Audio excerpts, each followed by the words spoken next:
Hello, everyone.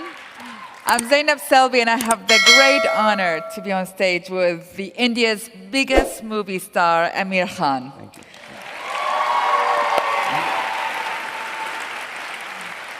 I mean, we are talking beyond the actions movies of James Bond and Daniel Craig. We are talking beyond the romances of Richard Gere.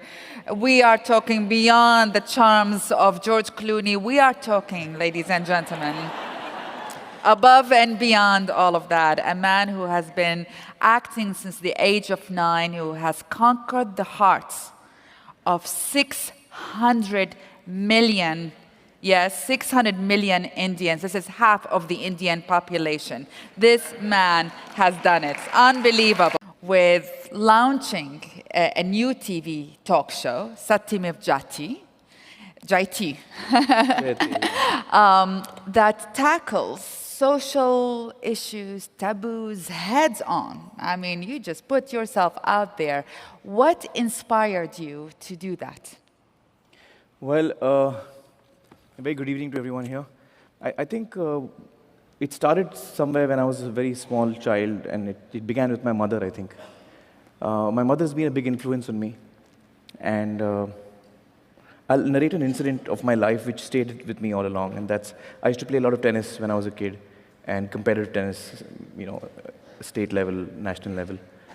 I was pretty good at that time, and she knew how anxious I was about the game, how much I loved the game. And every time I had a match, she'd be waiting for me to come home.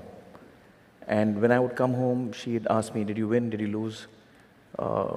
Usually I would win, so my answer would be I won. And then after about 5 now, and his mom would have asked him the same question. And he would have said he lost. So his mother must be feeling really bad right now. And the first time she said that to me, it really hit me. I mean, her ability to think for another, a woman she's never seen, never met, really hit home to me. And I don't think she was meaning to tell me or teach me anything. That's just how she is. And I think a lot of what I am is a result of her. I think the second person who's been a big influence on me is my friend Satyajit Bhatkal, who happens to be the director of the show. Satya and I were in school together. He was a topper in the class. I was the backbencher. And he was brilliant, so he had the world at his feet. He could do what he wanted. But after we passed out, he decided to work for other people. So he didn't become an engineer or a doctor or a chartered accountant, which he could have been, or MBA, whatever he wanted. He decided to spend his life, working for people who were less privileged than he was. I got into films and got into acting, and my career took off, and I was... So each time I would meet him, I'd feel really guilty. I mean, I wasn't doing anything wrong. I was doing what I loved doing. But every time I met him, I used to feel, man, this guy is living for others, and I wish I could do half of what he's doing. And that kept troubling me. So I think a lot of all this finally resulted in what happened as SMJ, Satyamev Jayate. Television also grew strong in India at that time. And I reached a point in my career where I had earned a fair amount of goodwill, and I kept thinking that how can I contribute?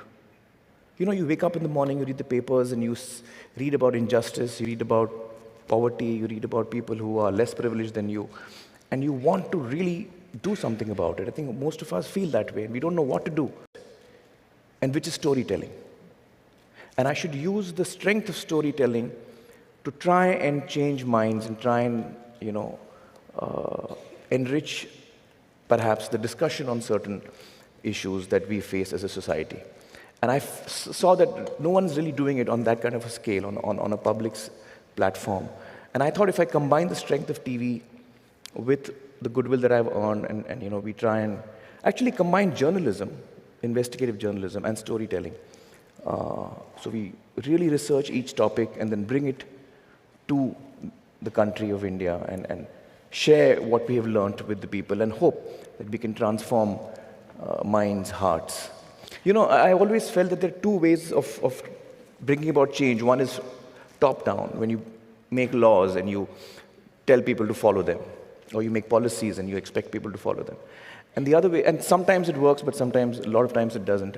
I think the other way is a longer route, but I think that is what we've chosen to do. And that is to reach out to people's hearts.